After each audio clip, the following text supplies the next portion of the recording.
అందరికీ నమస్కారం. నేను మీ నేహ గొనెల. ఇక్కడ చూస్తున్నారు కదా రెసిపీ. ఇదొచ్చేసి చాలా సింపుల్ అండ్ ఈజీ. చాలా అంటే చాలా టేస్టీగా ఉంది. ఈ రెసిపీ కోసం అయితే ఫస్ట్ నేను బ్రెడ్‌ని మంచిగా ఫ్రై చేసుకున్నాననమాట. కొంచెం గీ అది వేసుకొని ఆ గీ ఫ్లేవర్ అనేది తెలియాలనమాట మెయిన్‌గా ఈ రెసిపీలో.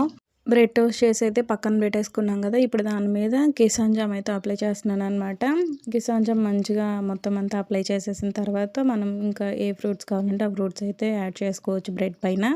అండ్ మెయిన్‌గా నేను ఘీతో ఎందుకు అట్లా టోస్ట్ చేశాను అనంటే, ఆ ఫ్లేవర్ అనేది యాడ్ అవుతుందండి. ఈ కిసాన్ జామ్, నెక్స్ట్ ఘీ, మళ్ళీ పైన చాక్లెట్ సిరప్ అయితే వేశాననమాట. ఇవన్నీ కూడా మంచి టేస్ట్‌నైతే ఇచ్చాయి. నాకైతే పర్సనల్‌గా చాలా అంటే చాలా నచ్చింది.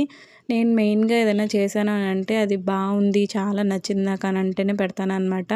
అండ్ అందరికీ నచ్చాలని కూడా రూల్ లేదండి. కాబట్టి ఒకరికైనా నచ్చితే చేసుకుంటారు, ఇష్టంగా తింటారు అనేసననే లెక్కలో అయితేనే వీడియో పోస్ట్ చేశాను బావుంది అంటేనే. బ్రెడ్ దానిపైన కిసాన్ జామ్ మొత్తం అన్నీ అయిపోయింది కదండీ! ఇప్పుడైతే నేను బనానా అండ్ యాపిల్ అయితే కట్ చేసి పెట్టుకున్నాననమాట. యాపిల్ పీల్ తీసేసి మంచిగా చిన్న చిన్న స్లైసెస్‌లా పెట్టాను. అవి 2 కూడా యాడ్ చేసిన తర్వాత మళ్ళీ పైన కిసాన్ జామ్ అయితే అప్లై చేసిన ఇంకో బ్రెడ్ అయితే పెట్టేసి ఇంకా మన ఫ్రూట్ శాండ్విచ్ అయితే రెడీ అయిపోయింది. మీ అందరికీ కూడా నచ్చిందనుకున్నా. చిన్నగా ఏదో ఒకలా డెకరేట్ చేసామనమాట.